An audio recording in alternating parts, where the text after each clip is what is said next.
Hello everyone. Welcome to this channel. Today we will listen to a story called Monster Under My Bed. I'm sure you will love the story. The exact details are hazy. I was in college, my junior or senior year, and it was a creative writing class. We were in the computer lab that day, working on our personal essays, but many of us were stuck. Take a snapshot from your life, our professor told us. Select a good one, a hard one, a happy one. Take your pick. And then write about it. How hard can it be? Behind the glib tone, however, a smile. He was heckling us, and we returned it with equal fervor. Mock fervor, pretend outrage. Our relationship with him was easy, comfortable. An older man, tall and slightly stooped, he occasionally read us the stories he'd written himself, and sometimes, ridiculously so.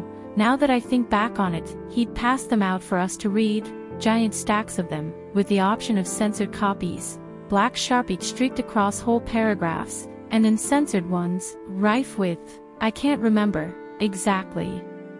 Sexual stuff. Gore. What else could it be? So funny how this professor, teaching a college-level class, was so parsimonious, even protective. Sweet, really. Anyhow, it was with this sense of ease that we brainstormed out loud, volleying ideas back and forth, our voices clambering over each other. A snapshot then, not the curated sort with placid smiles and stiff postures. Candid ones. Micro-expressions of rage or joy, the authentic ones. With unusual brashness, I announced, at night, my sister used to hide under my bed and grab me. She'd do it almost every night I thought for a moment. Gosh, for like a year. This stopped the class. They laughed and grimaced in equal measure. Every night.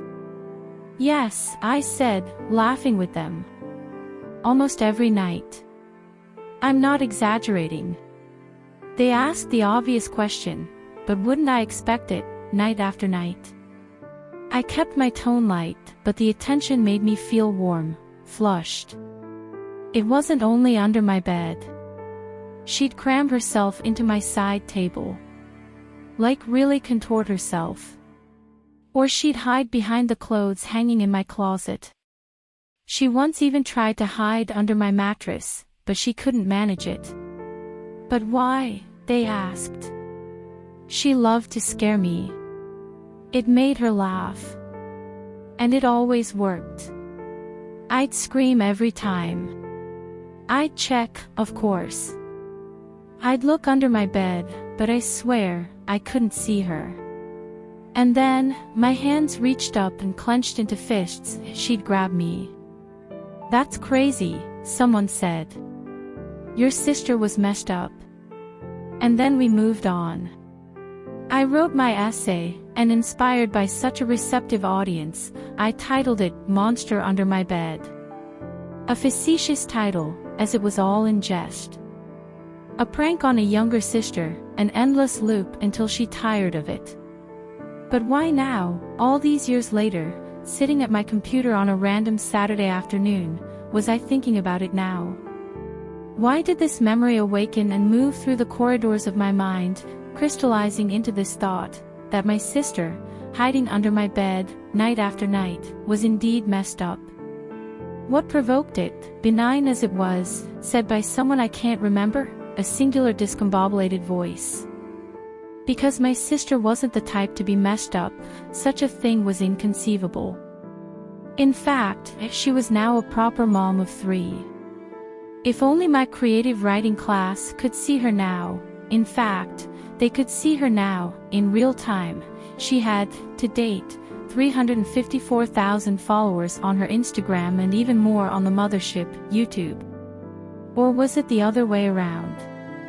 At any rate, she was a vlogger of some merit, an influencer of beige play sets, nurseries with muted colors, casually slung swaddlers reminiscent of ancient mommies, pointed acrylics, a sparkling rock with sliding bands on slender fingers.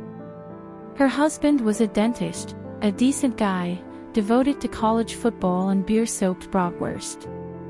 He shied away from the camera, but when encountered, he smiled affably, offering token words with his usual good nature, complicit to the narrative of his wife, my sister, a harried mother of 2 little girls, with their high-pitched voices and adorable hijinks.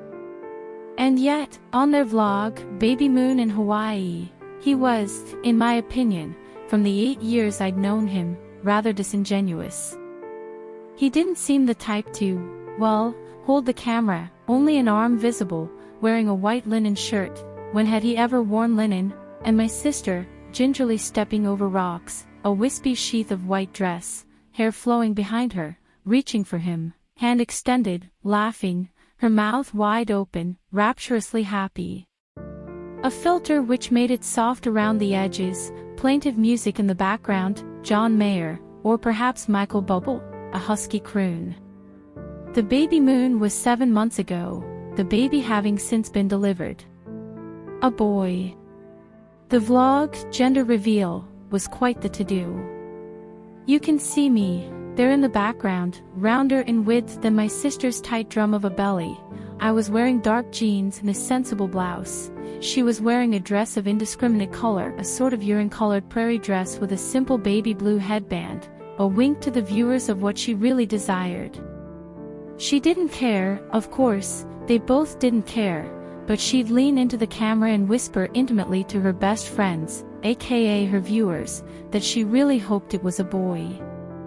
Wink, wink. Was I a tad bit disappointed when the giant firecracker, or whatever that tubular device was, emitted the blue powder, cloaking everything with its residue? Everyone roared with joy. Even me, I must admit, quite the dopamine hit. It took me a while, but I found the paper. Some digging was necessary, deep in the bottom drawer of my cherrywood desk. But there it was. I felt the old thrill of seeing the title, Monster Under My Bed, and the professor's faded red pen, See Me. When I did see him, at his office the next day, he asked if I'd sign a waiver form. The university was offering a new online course, and would like, with my permission, to use my personal essay as an example. I was flattered, dimly wondering if my essay was to serve as a template of terrible writing. I never checked, not wanting an affirmation either way. But reading it again, with the wisdom of years behind me, I discovered that my memory belied me. It wasn't the jocular tone I remembered, it held a bite to it. It was the proof I needed. For what, exactly? I couldn't say. Such a thought hadn't articulated itself, just a deep sense of being wronged. I took it with me to our next family gathering, which happened to be Thanksgiving at my parents' house. Only rarely did my sister vlog there. She also never called to warn me, maintaining that vlogging was best when done spontaneously, although the bigger her daughter's bows, and the more aesthetically pleasing her outfit, contradicted this. I took greater care, blowing out my hair and wearing jeans that would inevitably feel constricting. No bows on the girls. My sister in sweats, sans makeup, thus no vlogging. Was I disappointed? Goodness no.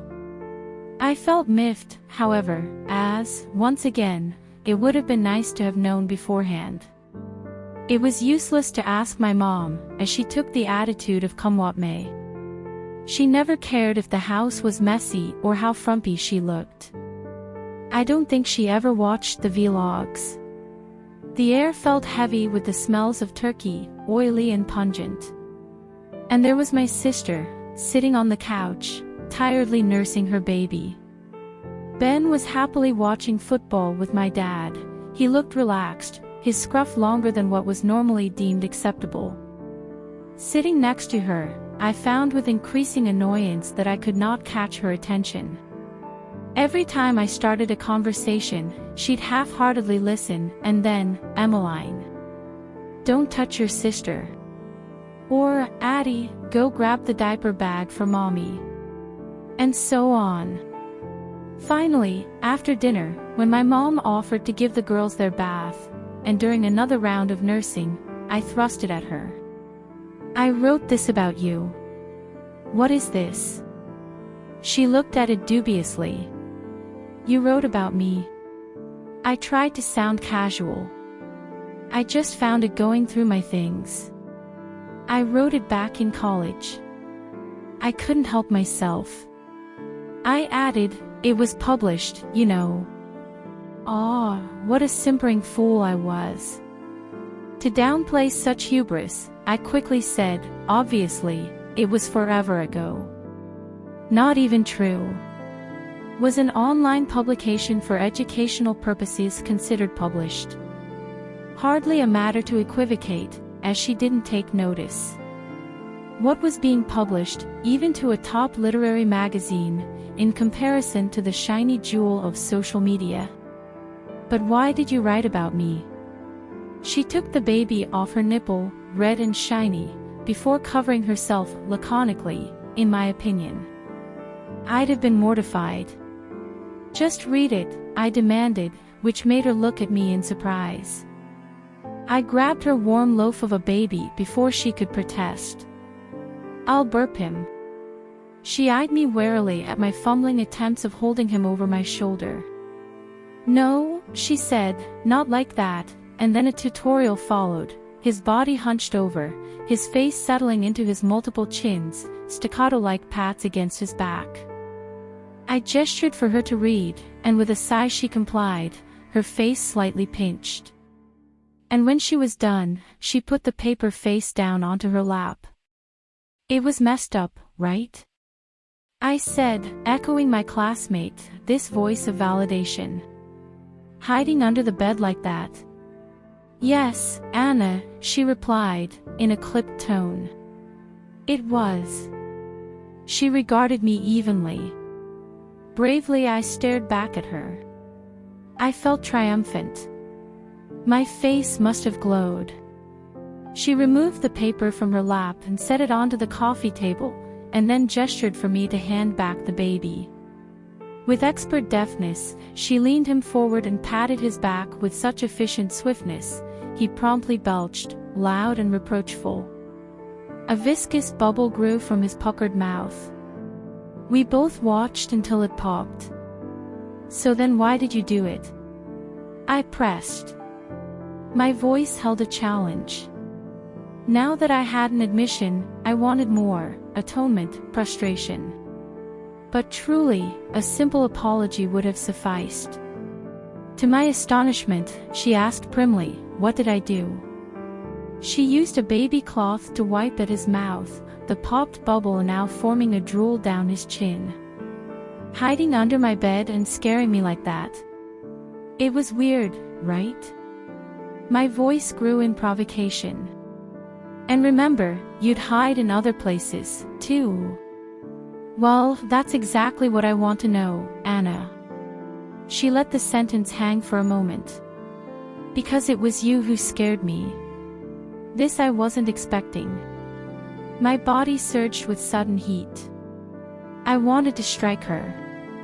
I wanted to erase the smirk from her face. Instead, I said the first thing that came to mind. A childish retort. "No, it wasn't." She leaned toward me, her baby a shield, her children served as the armor she wore, or perhaps the weapons she wielded, or at the very least, the props, and said, "Yes, it was, Anna. You were the one who hid under my bed and grabbed my ankles. You were the one that hid in my closet, and you were the one that hid in every corner of my room. I honestly can't believe you would blame it on me." I shook my head. Now I wanted her to stop. Now I wanted her to shut up.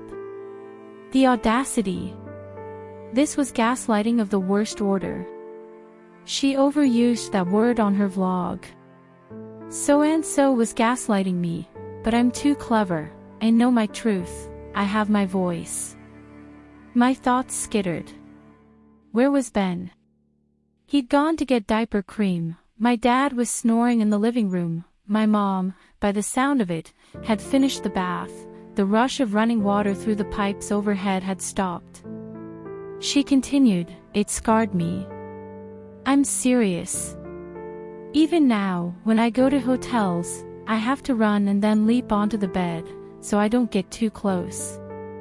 So someone doesn't grab me from underneath." Ben laughs about it. How I burned with shame at the image, she and Ben laughing at me. "You were the monster under my bed, Anna. Not me." And then mildly, "It was such a stupid thing to do. It wasn't funny at all. I should have told Mom and Dad, but maybe I felt sorry for you. You really seemed to enjoy it." And with that, she lifted the heft of her baby and walked into the kitchen. She was going to mix her formula with her breast milk for his nightcap. I knew this because it was one of the tips she offered her viewers: how to make your baby sleep through the night. I sat there, furious. I was the monster. Me. But what could I do? I didn't know how to defend myself. I did not have the arsenal of her words. She was too clever, too malevolent. Her verbal acuity would only assail me. And then Ben came home, and seeing my expression, asked if I was okay. I smiled weakly at him. "I'm fine." I left the couch and wandered aimlessly for a bit. A silly thing to do, wander inside the confines of a house, not take a walk outside where the air was crisp and might offer a little clarity. At some point, I went upstairs to check on my mom and the girls. The bathroom was balmy, thick with the smell of shampoo. Addie was brushing her teeth, just a toothbrush with clear gel, safe for ingesting, while sitting on the porta-potty. My sister would not approve. My mom was running a comb through Emmeline's wet hair. I asked her if she needed any help, but she cheerfully assured me she did not. She had it under control. Fine by me. The care of toddlers was exhausting. I could only handle them in doses, and to be honest, I hadn't quite found my footing in the role of aunt yet. I told myself that I'd do better when they were older. I'd be a safe haven, I was sure, when they needed an escape from their mother. Not mom, but mother. I felt unsettled, agitated. I found myself wandering the upstairs. Past my parents' bedroom. Past the spare bedroom, with a pack and play set up in the corner, a queen-sized bed with the dingy blue quilt. Ben would drive home, as would I, as I only lived a half hour away, but my sister often slept over, she and the girls in the bed, the baby in the portable crib. And why wouldn't she, as my mom never protested her demands, waking up early and doing the lion's share of the work? My sister needed her rest, naturally. Agitated. Up and down the halls. I paced. And then I paused. Sudden movement, wildly, impulsively, without thought. I scurried.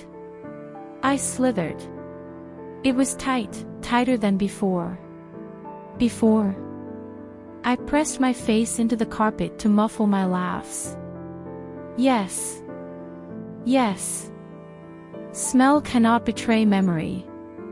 And while this wasn't the house I'd grown up in, wasn't the room, wasn't the bed, there would always be that smell. Slightly chemical, specific to a place that didn't bear the traffic of shoes, of feet, of spills. A place of safety, of darkness, like a womb, a sacred place. There under the bed. She was right, my sister. How had I forgotten this place? Where no one could see me, invisible as I was, entombed. I waited, there under the bed. Waited as the springs jounced, heavier from my mom as she read the girls a story, lighter from my nieces, as they rolled to and fro. Tears streamed down my face. I shook with laughter, pressing my face, again and again, into the coarse weave of carpet. The anticipation, the waiting, oh the sweetness. My body thrummed with hilarity. My mom laughed. The girls giggled. Addie cried. Emmeline soothed. And I cackled into the carpet. Finally, she came. All was quiet. I didn't peek, the bed skirt did not quiver. She was murmuring, she was holding the baby. Closer now. Closer. I pounced. This is it for today. Hope you guys enjoyed the story. I will see you in the next one.